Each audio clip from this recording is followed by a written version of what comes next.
Welcome to the dark world of scary stories. A place where every sound is a premonition of the unknown, and every shadow is a step into another dimension. If you're ready to open the door to the scariest secrets, subscribe to the channel and don't forget to hit the bell, because the scariest is yet to come. Turn on the light and let's begin. The Cry of the Forgotten Infant. In an old mansion on the outskirts of the small town of Willowbrook, no one had lived for many years. Its large windows always seemed like dark eyes, watching anyone who dared to approach. Legends spoke of a tragedy that had once occurred there. A woman named Margaret had given birth to a child, but the infant did not live a single day. It was said that after this, she disappeared, leaving behind only empty walls and faint cries heard in the night. One day, a family moved to town, Sam and Laura, along with their young daughter, Sarah. They bought the mansion for a ridiculously low price, unaware that they were getting something terrifying along with the house. From the very first night, Sarah began waking up in tears, pointing to a dark corner of her room and whispering, "The baby is crying." Laura dismissed it as childish imagination until she, too, began to hear strange things. At night, faint crying echoed through the hallways. Doors creaked open, though no one touched them. Sometimes, she noticed tiny footprints on the floor, as if a barefoot child had wandered through the house. One evening, when Sam was away on a business trip, Laura stayed home alone with Sarah. In the middle of the night, she was awakened by soft sobbing. She got out of bed and went to the nursery, but Sarah was sleeping peacefully. The crying was coming from somewhere else. Laura followed the sound down the hallway, her heart pounding. When she reached the old storage room, the crying suddenly stopped. She hesitated, then opened the door, and an icy wind brushed against her face. On the floor of the storage room stood something small. A childlike figure. Apa le face. Empty eyes. Its mouth opened, and in a chilling whisper it said, "Mama?" Laura screamed and ran, clutching Sarah to her chest. She knew she could not stay there another moment. The next morning, she told Sam everything, and he decided to investigate. He went to the old library, where he found an article about a woman named Margaret. She had lost her baby during childbirth, but the neighbors claimed she never gave the body to the doctors. She had kept it in the house. And then she vanished. No one knew what had happened to the infant. Laura insisted they leave, but Sam decided to spend a night in the storage room. He didn't believe in ghosts. He took a lantern and sat on an old chair, waiting. At midnight, the door creaked open on its own. A cold breath of air brushed against his skin. Then he felt something small touch his leg. He lifted the lantern and saw the baby. Black, empty eyes.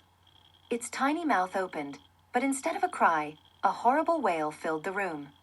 Sam felt something cold wrap around his throat. He couldn't breathe. Black spots danced before his eyes. And then, silence. The next morning, Laura found him lying on the floor, unconscious, his face pale as chalk. He was delirious, whispering only one word, "Mama." They left that very day, abandoning the house. But the legend of the Willowbrook infant lived on, and those who passed by at night swore they could still hear the cries of a child, one who had never had a chance to live, and one who would never stop searching for its mother. Months had passed, but Laura and Sam had not recovered from the horror they had experienced in that house. They moved to another state, hoping to leave everything behind. But the nightmares wouldn't let them go.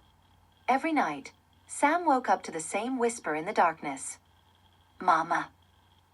He began seeing the shadow of a child in mirrors, feeling an icy touch on his skin. Laura changed as well. Her gaze became empty, and Sarah started talking in her sleep to someone unseen. One evening, when Sam returned from work, he found Laura sitting in the dark living room, holding Sarah in her arms and softly humming a lullaby. A strange coldness filled the room. Sam stepped closer, and in the dim light, he saw something horrifying. On Sarah's small wrist were tiny finger marks, as if someone invisible had been holding her hand. "Laura, what are you doing?" His voice trembled. She slowly raised her head. Her eyes were dark as the night. "He's back, Sam," she whispered. "He doesn't want to leave us." That night, Sam knew he had to find answers. He drove back to Willowbrook, to that cursed house. Inside, everything remained exactly as they had left it. The air was thick with the scent of dust and dampness. Every step echoed too loudly in the dead silence. Sam walked to the same storage room. His heart pounded like a trapped animal.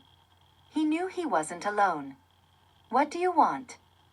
He called into the darkness. Silence. And then, a soft sobe. A small figure appeared by the wall. A child. Its eyes were empty, yet tears rolled down its pale cheeks. It reached out its tiny hands toward him. "Onenyedia." He sensed no malice in the creature, only endless sorrow. And suddenly he understood.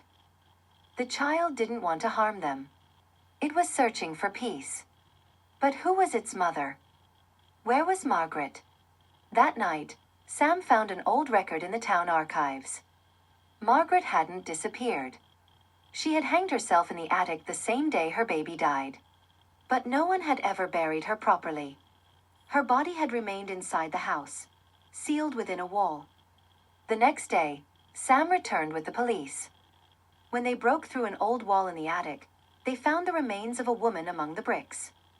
In her hand, a small rag doll. After Margaret's body was laid to rest beside her child, the haunting stopped. The house became empty in the truest sense. No more cries in the night. No more shadows in the mirrors. And finally, Laura and Sam could sleep in peace.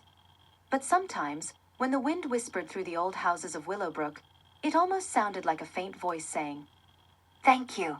Years passed. Laura, Sam, and Sarah returned to a peaceful life, but the horror they had lived through left deep scars on their souls. They never spoke of the house in Willowbrook, never mentioned the ghostly infant or the buried mother. But fear never truly disappeared. It was only waiting. One night, when Sarah turned 10, she began waking up in the middle of the night again. She would stand by her bed and whisper into the darkness, "You're back?" Sam and Laura thought it was just nightmares. But then, things started happening. Things that couldn't be explained. Laura found small footprints on the floor, too tiny to be Sarah's. At night, soft whimpers echoed through the house, like a baby once again searching for its mother. One evening, Sarah drew something on a piece of paper and handed it to her parents. Sam took the page and felt the blood freeze in his veins. It was a child. Small, pale, with black, hollow eyes. Underneath, Sarah had written, "My brother." "Sarah, what brother?" Laura asked softly, trying to hide her fear. The girl only shook her head. "He came for me." That night, something terrible happened. Laura awoke to a bone-chilling cold in the room. Turning towards Sarah's room, she saw the door standing open. Her heart pounded as she ran inside. Sarah was sitting up in bed. And in the dark corner of the room stood a figure. Sam burst into the room and saw it too. The ghost was no longer an infant. It had grown. Its body was thin, its skin ashen, its eyes, two black voids.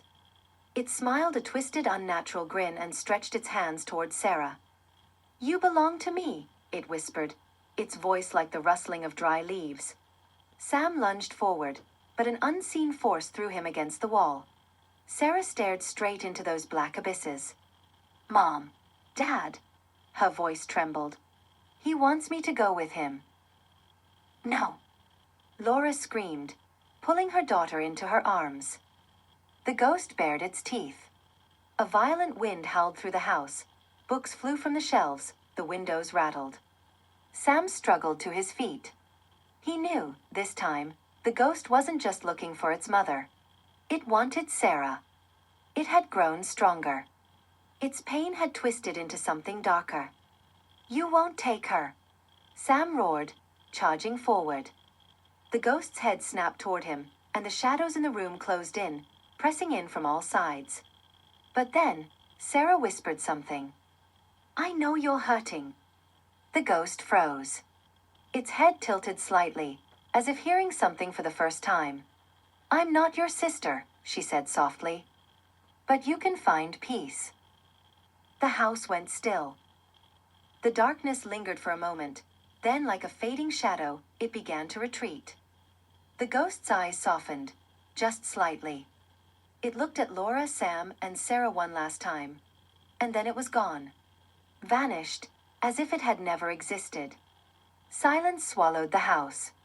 The next morning, the family left forever. They moved even farther away, hoping it was finally over.